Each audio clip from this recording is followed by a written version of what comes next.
Assalamualaikum warahmatullahi wabarakatuh. Saya perwakilan dari kelompok 12 ingin mempresentasikan hasil diskusi kami yang berjudul Abnormalitas Perspektif Psikologi Islam. Saya sendiri Febriani dan salah satu anggota kelompok saya yang bernama Andini Olivia Zahra. Nah, yang pertama saya akan membahas tentang definisi abnormal menurut psikologi Islam. Dalam Islam, psikologi abnormal lebih dikenal dengan psikopatologi. Psikopatologi adalah gangguan kepribadian yang ditunjukkan sebagai perilaku yang berdosa merupakan penyakit hati yang dapat mengganggu realisasi dan aktualisasi diri seseorang yang disebabkan oleh kesucian kalbu manusia hilang karena kalbu menjadi pusat kepribadian manusia. Menurut Al-Ghazali, psikopatologi yang merusak sistem kehidupan, spiritualitas dan keagamaan seseorang disebut dengan akhlak al-kibas, yaitu akhlak yang buruk yang merupakan penyakit hati dan penyakit jiwa yang dilihat dari perspektif spiritual dan keagamaan. Menurut Mujib 2016 membagi psikopatologi dalam dua kategori berdasarkan sifatnya. Yang pertama bersifat duniawi dan yang kedua bersifat ukhrawi. Penyebab perilaku abnormal terbagi menjadi dua faktor, yaitu faktor internal. Faktor yang berasal dari dalam diri seseorang seperti keimanan, ketakwaan, dan sikap menghadapi problema hidup. Keseimbangan dalam berpikir, kondisi kejiwaan seseorang, dan sebagainya.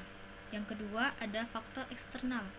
Faktor yang berasal dari luar diri seseorang seperti keadaan ekonomi, kondisi lingkungan, kekeluargaan atau masyarakat, pendidikan, dan sebagainya. Selanjutnya, bentuk-bentuk abnormalitas dalam Islam. Ada 16 macam bentuk psikopatologis menurut Islam, yakni syirik, kufur, nifak, riya, marah, lupa atau ghaflah atau nisyan, waswas, putus asa, rakus, hurur, membanggakan diri, sombong atau takabur, iri hati dan dengki, menceritakan keburukan orang lain dan mengadu domba, cinta dunia, pelit dan berlebih-lebihan atau menghambur-hamburkan uang, picik serta penakut. Selanjutnya, psikoterapi Islam. Menurut Prawitasari tahun 2002, tahapan-tahapan dalam psikoterapi untuk mengobati dan menyembuhkan gangguan psikis berupa perilaku abnormal meliputi yang pertama, wawancara awal. Dari wawancara awal diharapkan akan diketahui apa yang menjadi masalah dan keluhan klien. Dalam tahap ini, persekutuan tertentu tentunya perlu dibina raport, yaitu hubungan yang menimbulkan keyakinan dan kepercayaan klien bahwa ia dapat ditolong. Yang kedua, proses terapi. Pada tahap ini, terapis memberikan intervensi. Akan terjadi komunikasi yang baik yang diperlukan, yaitu mengkaji pengalaman klien, menggali pengalaman masa lalu kalau relevan dengan keluhan klien. Yang ketiga, pengertian ketindakan. Tahap ini dilakukan pada saat menjelang terapi berakhir. Di sini, terapis mengkaji bersama klien tentang apa yang telah dipelajari klien selama terapi berlangsung. Kemudian, apa yang telah diketahui oleh klien akan diterapkan dalam kehidupan nanti. Yang keempat, mengakhiri terapi. Terapi akan berakhir kalau tujuan telah disepakati, tetapi terapi dapat pula berakhir kalau klien tidak melanjutkan terapi. Demikian pula terapis dapat mengakhiri terapi kalau ia tidak dapat membantu klien atau menolong klien. Ibnu Baim al-Jauziyah membagi psikoterapi lebih spesifik menjadi dua kategori, yaitu tabiyah dan syariah. Psikoterapi tabiyah adalah pengobatan secara psikologis terhadap penyakit yang gejalanya dapat diamati dan dirasakan oleh penderitanya dalam kondisi tertentu, seperti perasaan kecemasan, kegelisahan, kesedihan, dan amarah. Penyembuhannya dengan cara menghilangkan sebab-sebabnya. Dan psikoterapi syariah adalah pengobatan secara psikologis terhadap penyakit yang gejalanya tidak dapat diamati dan tidak dirasakan oleh penderitanya dalam kondisi tertentu.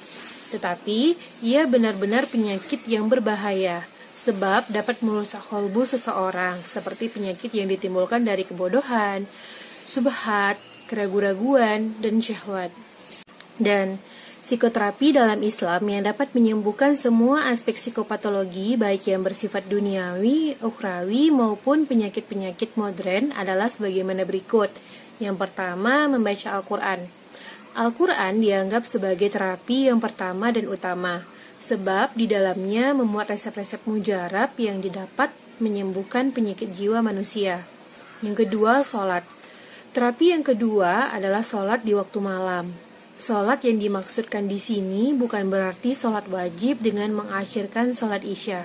Namun yang dimaksudkan adalah sholat sunnah seperti sholat tahajud, hajat, mutlak, tasbih, tarawih khusus bulan Ramadan, dan witir.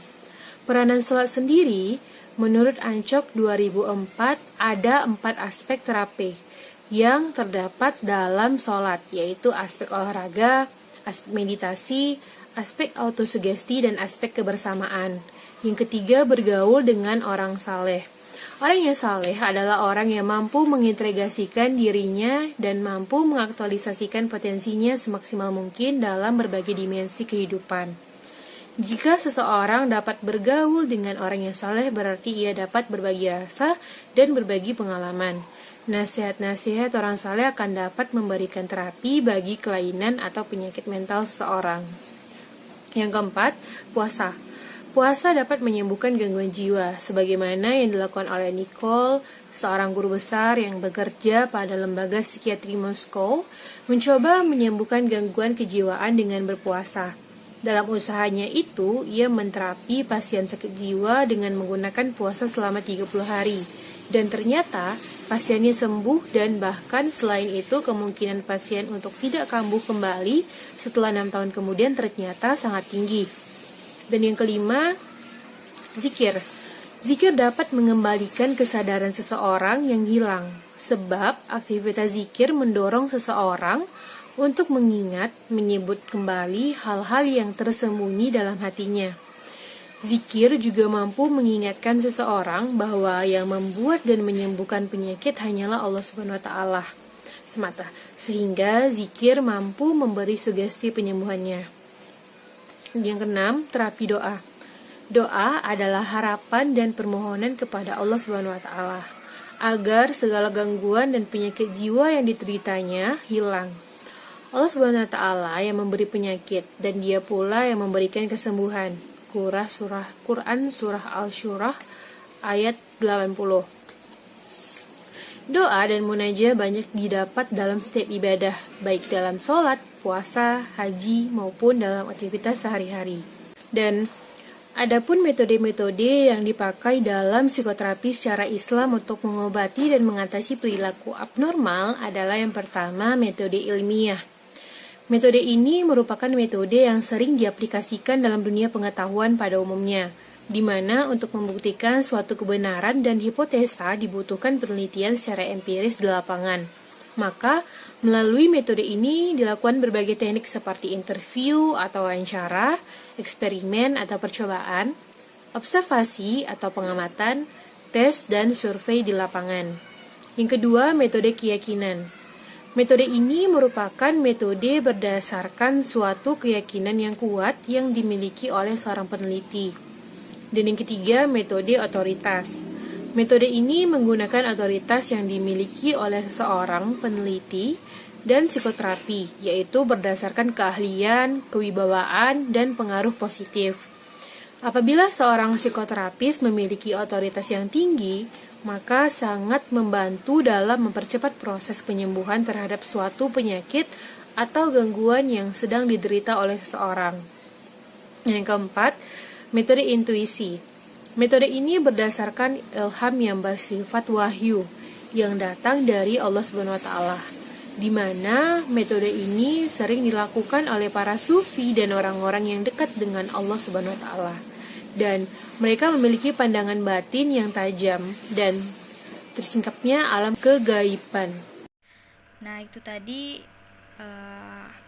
hasil dari presentasi kami. Apabila ada kesalahan mohon dimaafkan. Wabillahi taufiq wal hidayah. Wassalamualaikum warahmatullahi wabarakatuh.